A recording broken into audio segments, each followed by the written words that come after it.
자, 그 다음에는 이제 교수 매체죠. 이제 얼마 안 남았어요. 교수 매체 보시겠습니다. 교수 매체는 뭐예요? 학습 과정에서 교사와 학습자 간의 어떤 상호작용에 사용됨으로써 효과적인 의사소통이 발생하도록 만들어주는 여러 가지 수단 또는 매개물을 교수 매체라고 합니다. 매개하니까 매체라고 하겠죠. 교수 매체가 어떤 속성이 있느냐면 고정성이 있고요. 고정성 같은 경우에는 어떤 사물이나 상황을 포착하여 보존하고 재구성하는 성질입니다. 이게 왜 그러냐면요. 아무튼 상호작용에 활용된다고 그랬잖아요. 상호작용. 그러면 이 상호작용에 의사소통도 들어가죠. 의사소통이 되려면 어떤 개념에 대한 어떤 그 표상이 전달이 되어야 될 거 아니에요. 그러니까 고정성이 있다는 거예요. 그리고 뭐 여러 가지 매체들 있죠. 여러 가지 뭐 채팅이라든가 이런 거 보면은 사진 이런 거 보낼 수 있잖아요. 우리가 카톡도 보면은 사진도 보낼 수 있고요. 동영상도 보낼 수 있죠. 그러니까 어떤 사물이라든가 상황을 시각적으로 포착을 해가지고 전달할 수 있잖아요. 그러니까 재구성을 하는 거죠. 사실 그 물건 자체가 아닌데 그 물건에 대해서 우리가 표상할 수 있도록 그거를 시각적인 어떤 형태로 재구성해서 상대방한테 전달하는 거 아니에요. 그렇기 때문에 그러한 특성을 보면은 고정성이라는 게 이해가 되실 겁니다. 두 번째는 조작성이고요. 뭐 보시면 뭐 빠르게 재생해서 볼 수 있다. 짧은 시간 동안 빠르게 재생해서 볼 수 있다. 고속 촬영한 다음에 그 다음에 똑같은 시간 동안 봤을 때는 그러면 되게 슬로우 모션으로 보이겠죠. 반대로 저속 촬영을 하게 되면 굉장히 빨리 보일 거고요. 뭐 그런 겁니다. 확충성 같은 경우에는 분배성이라고 하는데요. 교수 매체 같은 경우는 하나가 딱 만들어져 있어요. 예를 들어서 뭐 시각 매체가 하나 만들어져 있다고 합시다. 동영상이 있다고 해봐요. 그러면 그 동영상은 한 명한테만 보여줄 수 있나요? 아니죠. 여러분이 단톡방에다가 동영상 하나를 공유를 했어요. 그러면 그 단톡방에 들어있는 사람 다 볼 수 있잖아요. 그러니까 이게 확충성이라고 하는 게 바로 여러 사람한테 분배해 줄 수 있는 능력. 그게 바로 확충성이라는 겁니다. 반복성. 그 동영상 저장해 놓은 거 오늘도 보낼 수 있고 내일도 보낼 수 있고 모레도 보낼 수 있고 내가 지우지만 않으면 계속 보낼 수 있잖아요. 그러니까 반복성이라는 게 있어요. 그리고 사실성이라는 게 있습니다. 자, 보시면 매체를 기록을 할 때 여러분이 동영상을 찍은 거를 이제까지 보내줬잖아요. 다른 친구들한테. 그런데 여러분이 어떻게 말을 뭐 거기다 동영상을 찍는데 말을 하고 어떻게 됐든 아무튼 기록에 남는 영상, 그 비주얼 그 자체는 카메라를 통해서 들어온 그 빛의 정보에 따라 달라지는 거잖아요. 그렇기 때문에 기록 매체로 남겼을 때는 그냥 사실적인 정보만 남게 되는 겁니다. 아시겠죠? 그래서 기록자의 어떤 주관이라든가 이런 것들은 배제가 되는 거고요.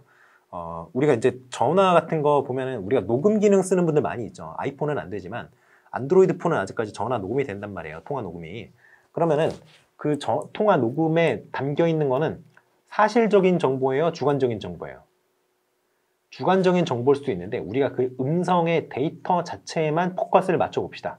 그 어떤 그 통화 녹음을 할 때 그 당사자 간의 어떤 통화 내용 자체에는 그 각각의 통화 상대의 주관은 들어가 있을 수 있어요. 그런데 그냥 데이터, 우리가 이제 오실로스코프라든가 그 음이나 소리라는 거는 우리가 그 파장으로 구성되어 있는 거 알잖아요. 그래서 뭐 진폭이 뭐 있고 뭐 이렇게 돼 있는 거 우리 다 알죠. 그러니까 그러한 어떤 그 사실적인 측면에만 그 주목을 해본다면 그냥 그거는 정보가 소리라는 정보가 그냥 기록이 되어 있는 것 뿐이잖아요. 그렇기 때문에 그거는 이제 사실적인 정보가 기록이 되어 있는 거죠. 예전에는 필사를 했기 때문에 필사 과정에서 그 필사를 해오는 사람의 어떤 주관이 들어가서 기록으로 남겨졌잖아요. 그래서 성경 같은 경우에도 보면은 옛날에 발굴된 옛날에 쓰여진 성경이랑 발굴이 됐던 성경이랑 지금 성경이랑 좀 다른 구석들이 있죠. 그러니까 판본을 쓴 사람에 따라서 자기 멋대로 주관을 집어넣어서 바꿨단 말이에요. 그런데 그건 필사의 과정이고 지금은 그냥 그 어떤 기록을 남기는 그 수단, 테크놀로지, 그 기계 있잖아요. 그 기계가 그냥 남겨버리니까 어떻게 조작이 안 되는 거죠. 물론 후보 정보 이런 거 할 수 있지만 뭐 그거는 약간 별개 얘기로 하고요. 일단은 기계 장치를 통해서 그냥 그 있는 그대로가 녹음이 되고 녹화가 되고 이렇게 된다는 얘기죠. 자, 그럼 교수 매체는 무슨 기능을 할 수 있느냐? 그러면 이런 것들 할 수 있습니다. 매개적 보조 기능, 정보 전달 기능, 교수 기능, 학습 경험을 구성하고 기술하는 능력, 이런 것들이 교수 매체의 기능입니다. 그러면 교수 매체를 수업에 쓸 때는 어떠한 능력들, 어떠한 교육적 효과를 유발할 수 있느냐? 자, 일단 수업의 표준화가 있습니다. 왜 그러냐? 이게 분배성 때문에 그렇죠. 확충성, 분배성. 그냥 한 명한테 보여주면은 못 써먹는 게 아니라 얘한테도 보여줄 수 있고, 쟤한테도 보여줄 수 있고, 얘한테도 또 보일 수 있고 이렇잖아요. 그러니까 수업이 표준화가 된다는 거죠. 그리고 흥미가 유발이 됩니다.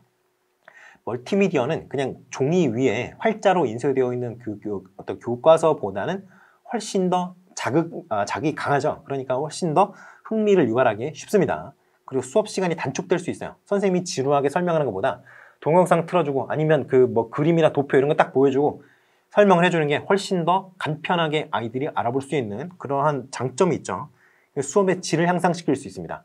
학습자의 동기 수준뿐만이 아니라 여러 가지 예시를 굉장히 사실적으로 아이들에게 전달해 줄 수가 있어요. 그러니까 수업의 질이 향상이 되겠죠. 다섯 번째는 시간적인 공간적인 제약을 극복한 어떤 교수 학습이 가능하다는 데 있어요.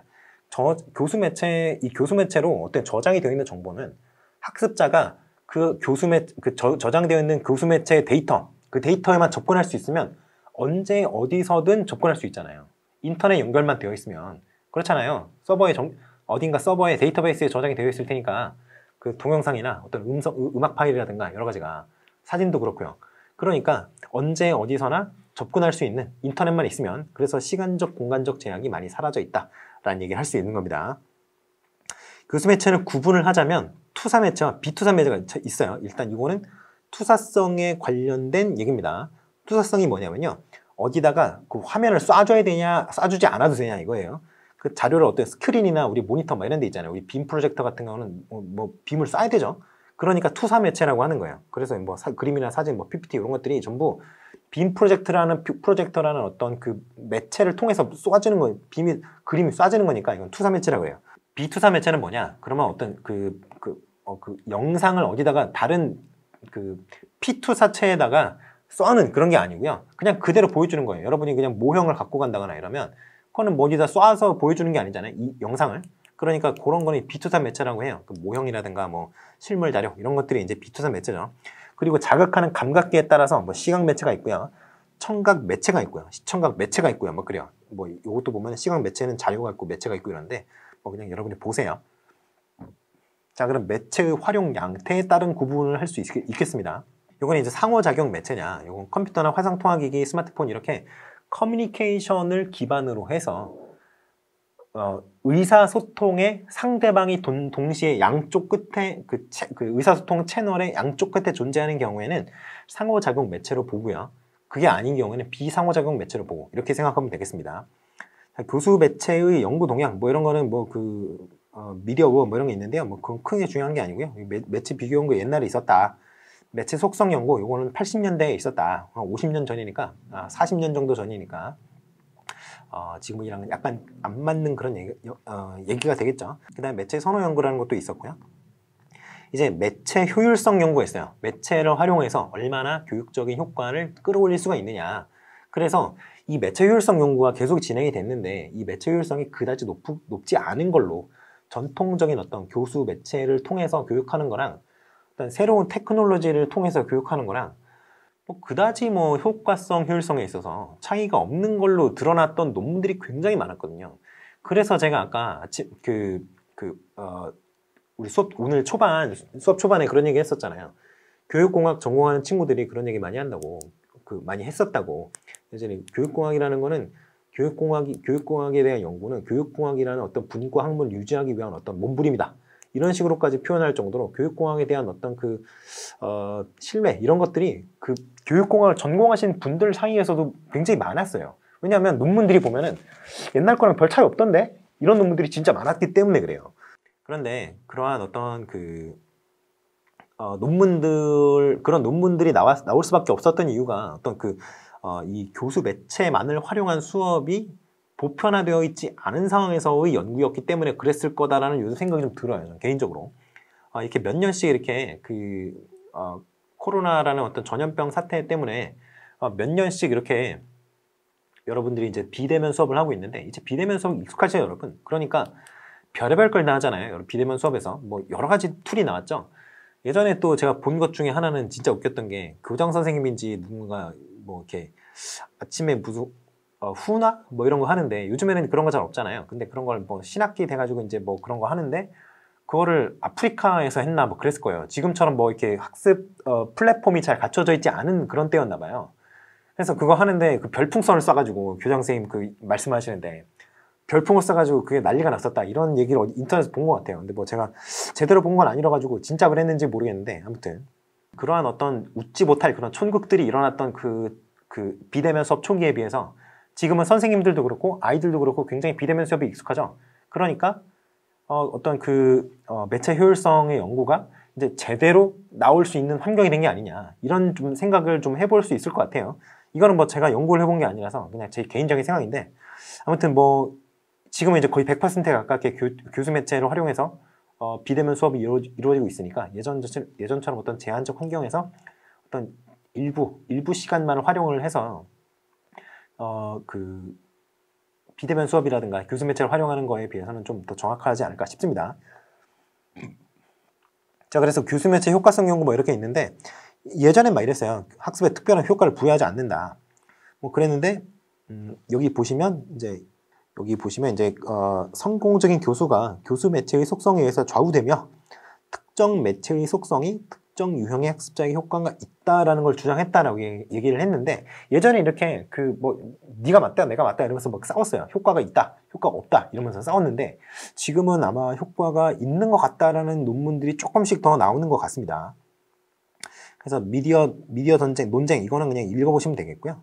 자, 교수 매체를 분류하는 거 시청각 자료 분류 이렇게 나오고 있는데 이거는 여러 가지로 나뉘어요. 여러분들도 뭐 이거는 그 시청각 자료 분류 호반의 시청각 자료 분류 찾아보시면 여러 가지 나오는데 그냥 추상성이 높아질수록 학습자의 이해도가 떨어진다. 이 정도만 알고 넘어가시면 됩니다.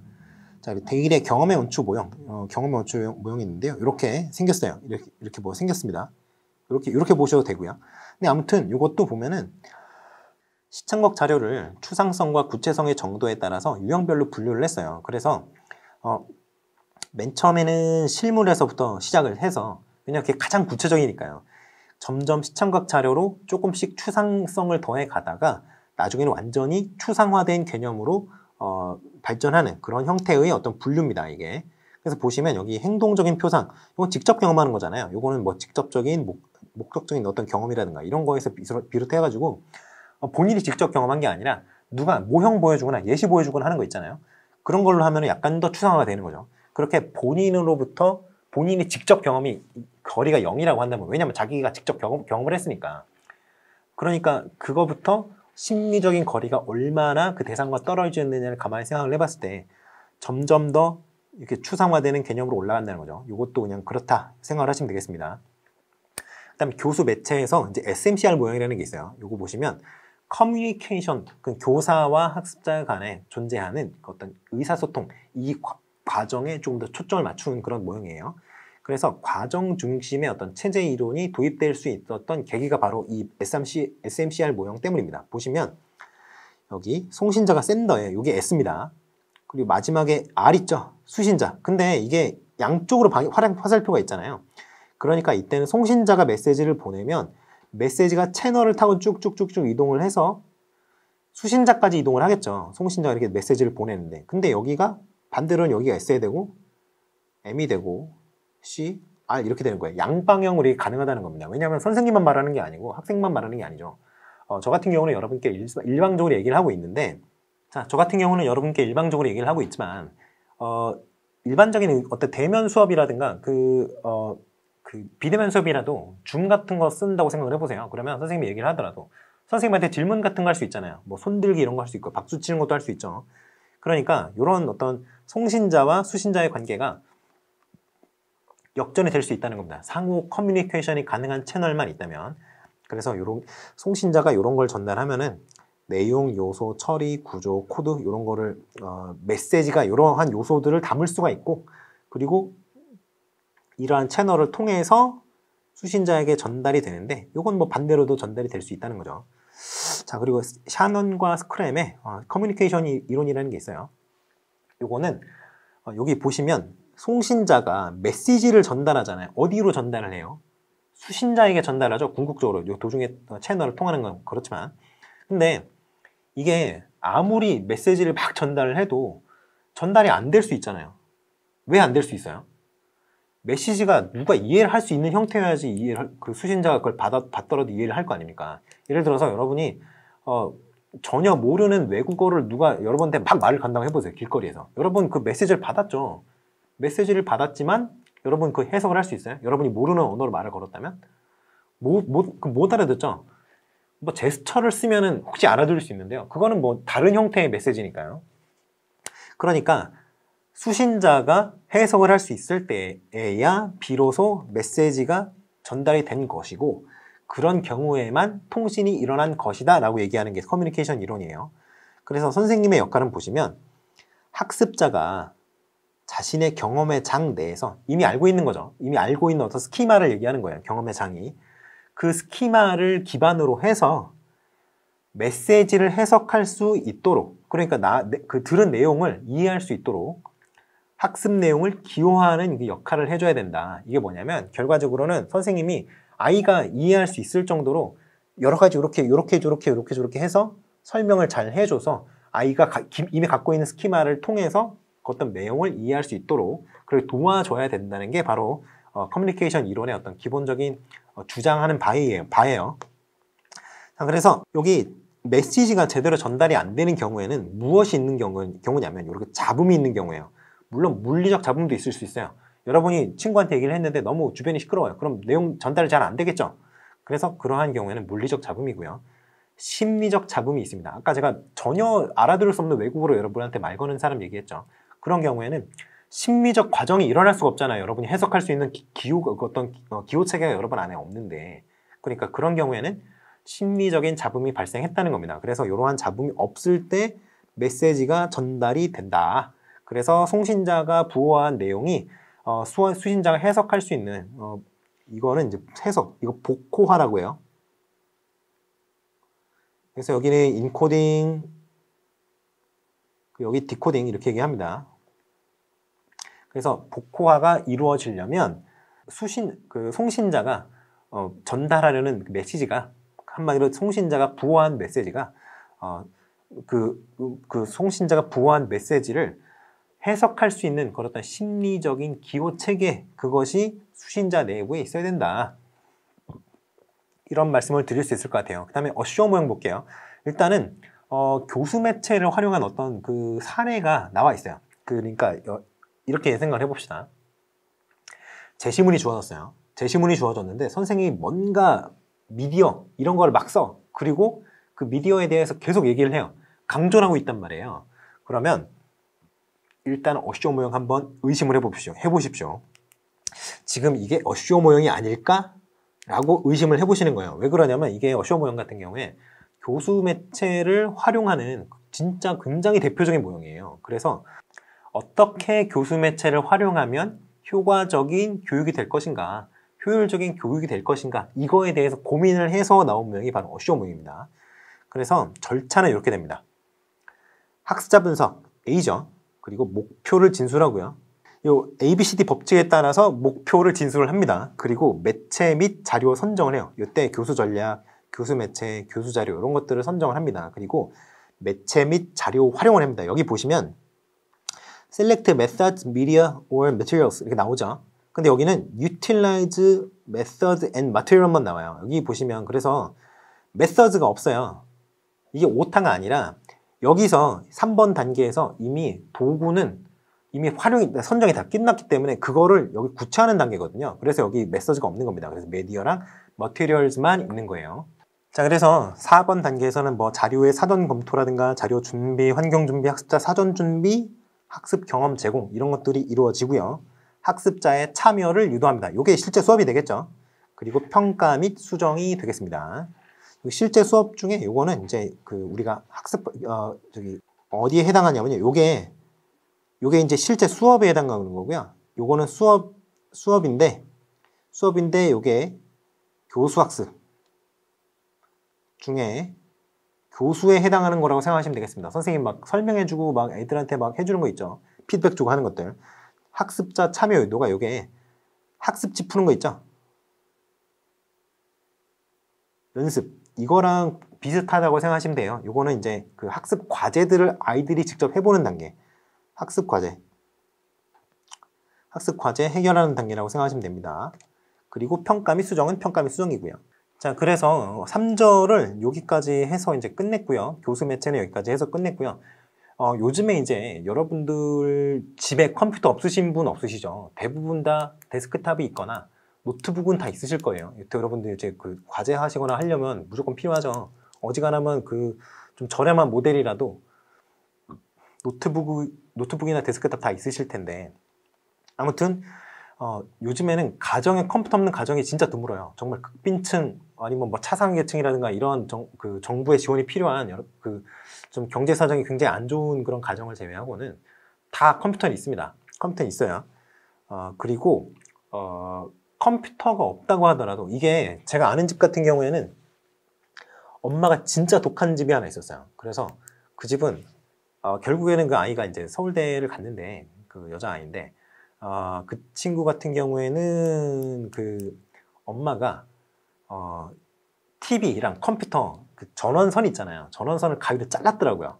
그거 진짜 무서운 분인데, 그게 옛날이니까 그게 가능했죠. 지금은 컴퓨터가 없으면 과제를 할 수가 없기 때문에 그렇게 하면 안 되는데, 아무튼 컴퓨터랑 그 TV를 그 아이가 자꾸 보니까 가위로 그걸 잘라버렸더라고요. 그런 제가 이제 얘기를 전해 들었는데, 아무튼 그런 친구도 있었지만 지금은 그렇게는 못한다. 왜냐하면 과제를 해야 되니까요.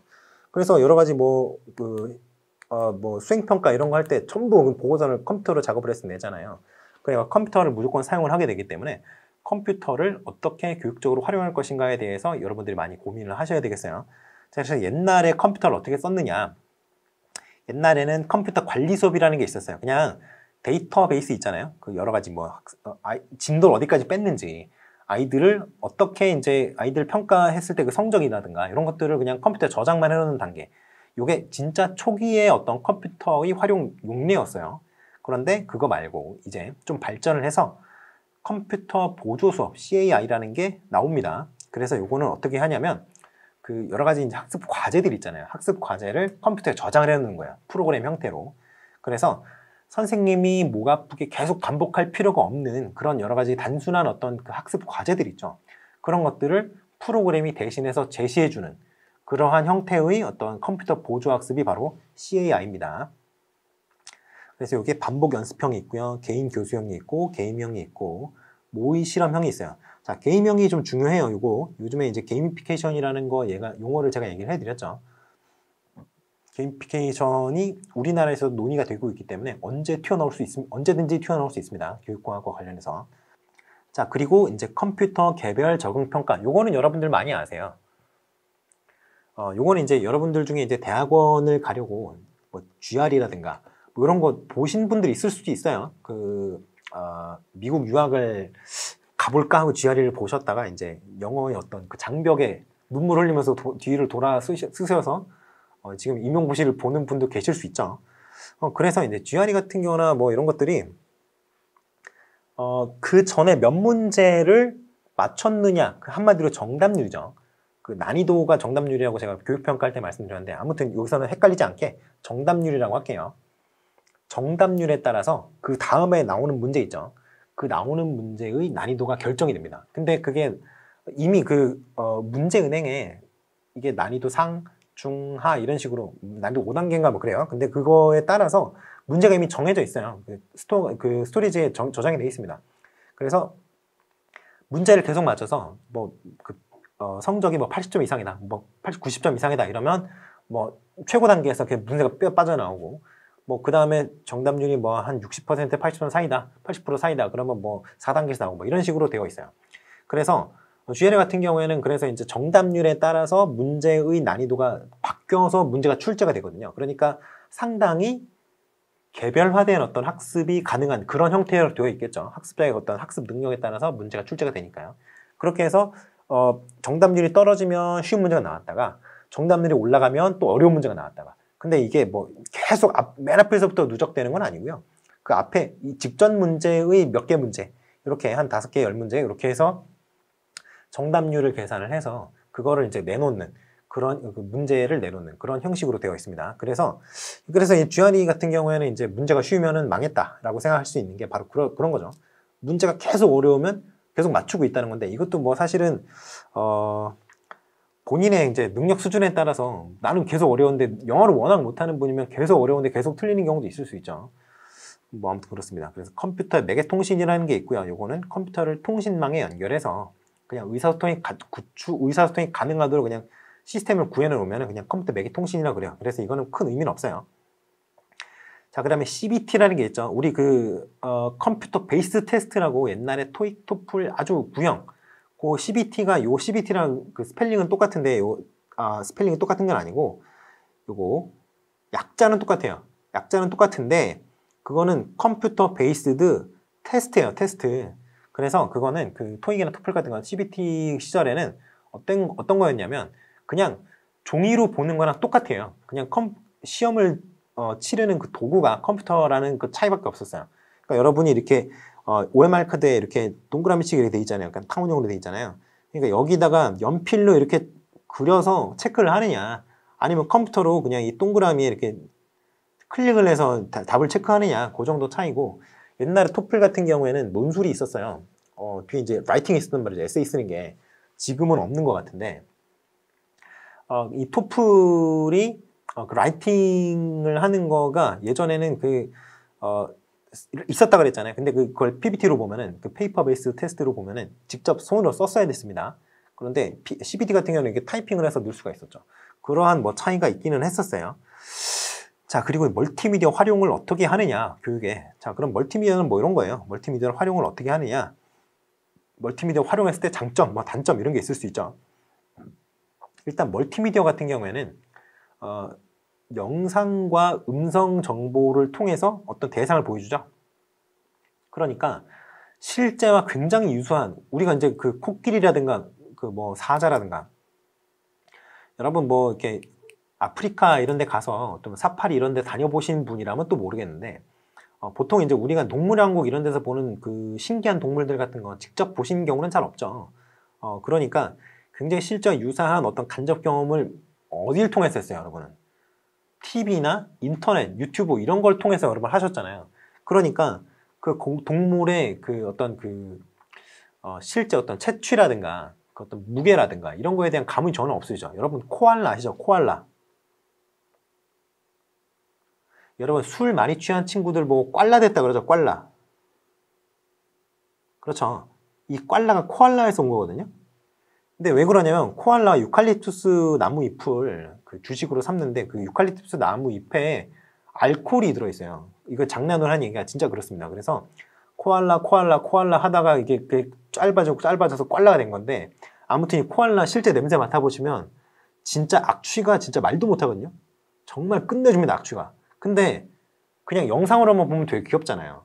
그래서 실제는 아니지만 그래도, 근데 여러분이 이제 아무리 그렇다고 해도 저걸 보면은 코알라라는 건 알 수 있죠.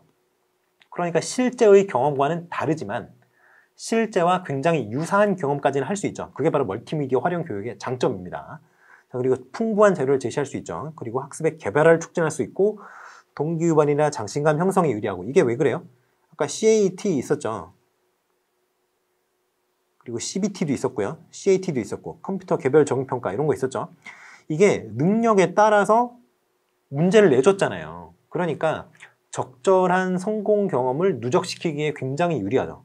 그리고 이제 개별화를 촉진하다 보니까 이게 당연히 가능해지는 건데요. 동기유발과 자신감 형성이 가능해지는 건데, 아무튼 적절한 난이도로 문제가 계속 제공이 될 수밖에 없으니까 틀리는 것도 있고 맞는 것도 있고 얼마나 좋아요. 내가 틀리더라도, 비록 틀리는 거 있더라도 자기 스스로 내가 모든 문제를 다 아는 그 천재다 이렇게 생각하고 있지 않은 이상 굉장히 유리하죠. 자신감 형성에. 그리고 이거 초기 비용이 좀 많이 들지언정, 여기 초기 학습 구축에 많은 비용이 소모될지언정 단점 중에 하나죠.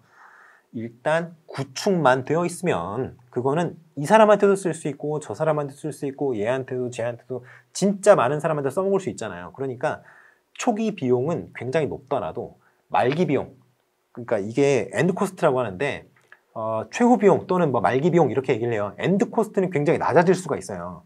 그래서 비용 절감이 가능하고요. 안정성도 증대를 할 수 있고 훈련 시간 단축에도 굉장히 유리합니다. 안정성이 증대되는 거는 굉장히 많은 사람한테 제공한다면 피드백을 순식간에 많이 획득을 할 수 있죠. 그러면 업데이트가 훨씬 쉬워질 거 아니에요. 그러니까 안정성이 높다는 거예요. 그리고 훈련 시간의 단축. 이거는 개발 학습이 가능하니까 훈련 시간 당연히 단축이 가능하죠. 구조화된 학습 환경을 제공할 수 있다. 뭐 당연하죠. 자, 그래서 이제 요거 비용이 많이 숨어질 수 있다. 초기 비용. 초기 비용의 경우에만 그렇고요. 엔드 코스트 같은 경우는 비용이 굉장히 많이 줄어드는 그런 특징이 있어요. 그리고 두 번째, 적절한 학습 프로그램이 없을 경우에는 그러면은 이제 무의미한 자원 낭비가 될 수 있다. 뭐 이거는 큰 의미는 없는 어떤 단점인데 아프리카 같은 그런 굉장히 열악한 지역 같은 경우는 그게 가능할 수 있어요. 왜냐하면 어떤 뭐 독지가가 뭐 이렇게 컴퓨터 노트북 같은 거 기부를 하고 뭐 프로그램 같은 걸 맨 처음에 교육 프로그램을 줬다 그래요.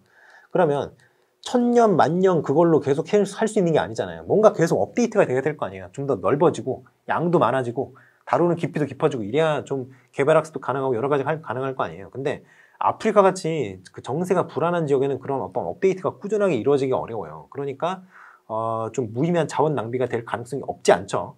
그렇게 열심히 교육을 해놨는데 뭐 그 알라 요술봉이나 들고 뭐 이렇게 뭐 AK-47 이런 거 들고 막 반군 가담하고 뭐 테러리스트 되고 이럴 수도 있잖아요.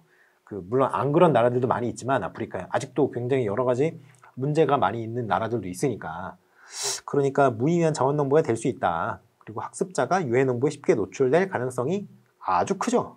이건 아주 큽니다. 공부를 위한 학습 자료보다 굉장히 인스턴트로 굉장히 재미있는 아주 자극적인 요소들이 많이 있잖아요. 그러니까 그런 자극적인 요소들을 보면서 너무 재미있어 할 요소가 여지가 너무너무 크죠. 여러분들도 보시면 공부를 해야 되는데 컴퓨터를 켜는 순간 1시간 훌쩍 날아가죠. 그리고 1시간이 벌써 지났네. 이거까지만 보고 꺼야지. 그러면 시간을 보면 2시간이 지나 있죠. 자, 이렇게 유해 정보에 노출될 가능성이 굉장히 높습니다. 그러니까 이런 경우에 자기 통제가 굉장히 중요해져요. 자기 통제, 셀프 컨트롤의 개념을 다시 한번 잘 생각을 해보시기 바랍니다. 시간 통제나 어떤 자기 인지 전략, 추인지 전략을 잘 활용하는 능력 이런 것들이 다 자기 통제에 들어간다 그랬죠. 그리고 뭐 동기 수준을 뭐 자기 스스로 조절한다거나 이런 것들이 다 들어갑니다. 그리고 ICT 같은 경우에는 그냥 정보통신 그런 어떤 기술 그거를 활용한 교육이에요. 그래서 정보기술과 통신기술 뭐 한마디로 말해서 그냥 정보통신 기술을 그냥 교육에 접목한 게 ICT 교육이에요. 자, 그래서 요거는 각 교과의 교수학습 목표를 효과적으로 달성하기 위해서 정보통신 기술을 교과 과정에 통합한 것 이게 그냥 ICT 활용 교육입니다. 그래서 ICT 활용 교육이 어떤 것들이 있느냐 ICT의 교육적 활용이 어떤 것들이 있느냐 정보통신 매체 자체를 활용하는 능력 우리 옛날에 무한도전 보면은 하하였나? 노홍철이었나요? 노홍철이 그런 얘기 하죠. 정준하였나 정용돈이었나 이게 클릭이야 이렇게 가르쳐 주는 거 있죠. 그게 바로 그겁니다. 실제로 이제 어떻게 활용을 할 수 있는지 컴퓨터 어떻게 쓰는지 뭐 키보드 타이핑하는 방법 알려준다거나 뭐 키보드 타이핑하는 거는 뭐 일도 아니죠. 사실 가르쳐 주는 거는 온라인 게임 한 며칠만 하게 하면 다 금방 익힙니다. 애들은. 그리고 이제 이 정보통신 매체를 활용하는 교육을 가르쳐 줘야 되는데요. 요거는 이제 ICT 도구들 있죠. 정보통신 도구들을 컴퓨터, 스마트폰, 태블릿 뭐 이런 것들을 직접 활용을 해서 교육에 활용하는 그 과정이에요. 예를 들어서 웹사이트 필요한 정보를 획득하기 위해서 웹사이트에 접근을 해가지고 그 웹사이트에서 필요한 정보를 추출하고 그것을 여러 가지 가공을 해서 그리고 여러 가지 보고서라든가 뭐 발표 자료라든가 이런 걸 생산해내는 전체적인 과정에 이제 이런 컴퓨팅 도구들이 활용이 될 수 있겠죠. 그래서 뭐 의의는 뭐 많이 있습니다. 여기서 뭐 다양한 교수 학습 촉진하고요. 자기 주도적인 학습 환경 제공하고요. 창의력 및 문제 해결 능력 향상, 교육의 장 확대 뭐 이런 것도 있어요. 그런데 한계는 아까 얘기했었던 유해 정보에 접촉할 수 있는 가능성이 너무 높다는 거. 두 번째가 이 학습 실패가 일어날 수 있다는 거. 이 정도가 있을 수 있습니다. 자, 그리고 최근 동향은 뭐 모바일 러닝, 스마트폰이나 태블릿, 주로 스마트폰이 되겠죠. 모바일 러닝을 활용하는 게 있고요. 그리고 스마트 러닝의 활용이 있습니다. 스마트 러닝은 스마트기 활용한 러닝이에요. 이거 말고 이렇게 대문자를 쓰는 SMART 에듀케이션이라고 스마트 교육이라고 있어요. 이게 뭐냐면 여기 각조에 나오는데요. 이거는 자기 주도적 학습 그리고 학습에 대한 흥미, 수준과 적성, 풍부한 자료, 정보 교술 활동 이렇게 되어 있는 이러닝 유형 중에 하나예요. 그래서 여기서 얘기하는 스마트 교육이랑 여기서 이제 대문자로 쓰는 스마트 교육이랑은 같은 게 아니에요. 다른 겁니다. 스마트 기기를 활용한 교육이에요. 여기서는 스마트 기기, 스마트 기기 활용 교육이라고 생각하시면 되겠습니다. 그리고 R러닝은 뭐 로봇을 활용한 교육이고요. 그리고 그 다음에 미디어 리터러시나 컴퓨터 리터러시, 미디어 에듀케이션 이런 것들은 굉장히 강조가 되죠. 왜냐하면 그 어렸을 때부터 이러한 정보통신 매체라든가 컴퓨팅 디바이스라든가 이런 것들을 잘 활용하는 능력이 배양된 친구들은 나중에도 그러한 장치들을 활용을 해서 여러 가지 되게 창의적인 활동을 할 수 있는 능력이 있는데, 이런 것들 어렸을 때 평소에 접해보지 못한 친구들 같은 경우에는 나중에 가서도 이러한 능력을 고급 스킬까지 획득하는데 시간이 많이 걸리겠죠. 그러한 의미에서 요즘에 코딩 교육을 하는 것도, 요즘에 이제 코딩 교육이 의무교육으로 들어와 있잖아요. 그 중학교 교육과정에. 그게 바로 이러한 어떤 그 미디어 리터러시, 컴퓨터 리터러시 이런 것과 관련된 그 내용 중에 하나가 바로 그 코딩 교육입니다. 자, 그리고 블렌디드 러닝, 뭐 그 온라인이나 오프라인 짬뽕을 시켜놓은 거고, 플립드 러닝 같은 경우는 블렌디드 러닝의 일종이에요. 그래서 집에서 먼저 수업을 듣고 한 7분 정도의 짧은 클립으로 구성되어 있는 그 교과 어떤 그 학습 주제에 대한 어떤 설명하는 동영상 7분에서 10분 정도가 적당하다고 얘기를 하는데요. 베스트는 7분 정도라고 얘기를 합니다. 짧은 동영상을 보고 그걸 학습을 해가지고 학교에 와요. 학교에 와서 학교에서는 뭐만 해요? 학습 활동만 하는 거예요. 그러니까 미리 수업을 안 들어오면 어떻게 했어요? 학교에서 애들 다 학습 활동을 하는데 나만 혼자 덩그러니 있는 그런 케이스가 될 수 있을 거 아니에요. 그래서 요거를 이제 부산에 있는 모 중학교에서 맨 처음에 시작을 해가지고 나름대로 그 성과가 있었다고 합니다. 그래서 이걸 맨 처음에는 그 학교에서도 소득이 굉장히 없었대요. 안 듣고 오니까 애들이. 그래서 계속 하다 보니까 애들이 점점 적응을 해서 좀 소기의 성과가 있었다라고 얘기를 하는데, 그 EBS 방송이 주작됐다는 얘기가 있어요. 가짜로 그렇게 주작해서 방송을 했다라는 그런 얘기도 있습니다. 왜냐하면 그때 이제 제가 알고 있는 현직 교사분들, 이제 선배들이 있잖아요. 그런 분들한테 얘기를 들어보니까 이게 아무리 시켜도 잘 안 돼서 학교에 오자마자 수업을 시작하자마자 동영상을 틀어주고 한 7분에서 10분 정도 틀어주고 선생님이 이제 멀뚱멀뚱 서 있는 거죠. 이러고 서 있는 거죠. 애들이 다 볼 때까지. 그리고 나서 학습 활동을 진행하는 경우가 진짜 부지기수로 많았다고 합니다. 그래서 그 EBS 프로그램 믿을 수 있느냐 이런 얘기를 하기도 한다고 하는데, 제가 이제 부산에서 선생 생활을 해본 적이 없기 때문에 그렇기 때문에 뭐 제가 그 해당 학교에서 선생을 해본 적이 없죠. 그렇기 때문에 제가 이제 진실은 잘 모르겠고요. 아무튼 뭐 이제 플립드 러닝은 이제 거꾸로 먼저 수업을 집에서 들어가지고 와서 그 다음에 오프라인 수업에서는 학습 활동만 한다. 그렇게 생각하시면 되겠습니다. 4차 산업혁명은 그냥 읽어보시면 되겠고요. 아이고, 끝이네. 자, 그리고 이제 마지막으로 참고자료로 4차 산업혁명이라는 게 있는데요. 자, 이거 4차 산업혁명을 왜 싫어하느냐면, 요거는 제가 설명을 해드리진 않고요. 지금 물어보시면 대답은 해드립니다. 근데 요거는 그냥 제가 설명을 해드리지 않을 거예요. 근데 이걸 왜 싫어놨느냐? 4차 산업혁명이라는 단어가 2016년에 그 다보스 포럼에서, 스위스의 다보스 포럼에서 맨 처음에 제시가 되어서 그 이후에 굉장히 큰 어떤 토픽, 꼭지가 됐어요. 화두가 됐단 말이에요. 우리나라에서도 4차 산업혁명, 4차 산업혁명 얘기가 많이 나오죠. 그렇기 때문에 우리나라 사회가 4차 산업혁명에 도입을 하고 있습니다. 지금 진입을 해 있어요, 이미. 어느 정도. 4차 산업혁명 같은 경우에는 굉장히 큰 어떤 특징이 있는 게 인공지능의 활용처가 굉장히 늘어난다는 점이에요. 그래서 기계가 인간의 어떤 직업들을 굉장히 많이 대체를 하고, 기계를 통해서 인간이 해결해 왔던 여러 가지 단순 작업들이나 이런 것들이 기계가 많이 해결하는 그런 사회가 4차 산업 사회예요. 그리고 그 기계가 그런 일을 할 수 있게 되는 그 근본적인 동력 중에 하나가 인공지능이 됩니다. 그래서 이제 뭐 여러 가지 이제 단순 노무 작업을 하는 것들을 굉장히 기계가 많이 대체를 하는 그런 특성이 있어요. 근데 이게 우리나라도 이미 4차 산업혁명이 시작이 됐단 말이죠. 그렇게 사회의 어떤 기본적인 모양이 바뀌면 교육도 그 변화한 사회에 맞춰서 변화할 수밖에 없어요. 그렇잖아요. 우리가 사회에 적응을 해야 되니까 아무리 안정성이 중요하다고 하더라도 사회가 그렇게 급격하게 변화를 하면 어느 정도 사회의 변화를 반영할 수밖에 없는 거죠. 우리가 그 교육이 계속 변하지 않아야 된다고 한다면 우리가 옛날에 성리학 그 공부했던 것처럼 공맹, 뭐 공자왈, 맹자왈 하고 있었을 거 아니에요. 근데 그렇게 안 하잖아요, 이제. 그러니까 사회가 변하는 때 그 변화에 발맞춘 어떤 교육의 변화가 필요할 것인데 그렇기 때문에 4차 산업혁명의 어떤 시대에 와서 우리가 어떠한 교육의 변화가 필요할 것인가 그리고 우리가 지켜나가야 할 가치가 무엇인가 이런 것에 대한 어떤 고민이 필요한 시점이 왔습니다. 그렇기 때문에 이제 4차 산업혁명에 대해서 좀 얘기를 해보려고 여기다 실어 놓은 거고요. 여러분들이 이걸 쭉 읽어보시고 그냥 4차 산업혁명이 이런 거니까 교육과 4차 산업혁명이 어떻게 관련이 될 것인가 이것에 대해서는 여러분이 좀 잘 생각을 해보시기 바랍니다. 그런데 제가 하나 말씀드릴 수 있는 거는 4차 산업혁명은 보시면 이런 것들을 중요시한다. 그리고 이제 비판적 사고 능력, 뭐 창의성, 의사소통 능력, 협력 능력 이런 것들을 중요시한다고 하니까요.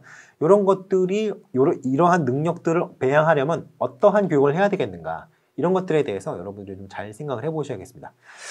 자, 그렇게 해서 교육공학에 대해서 오늘 짚고 넘어가 봤고요.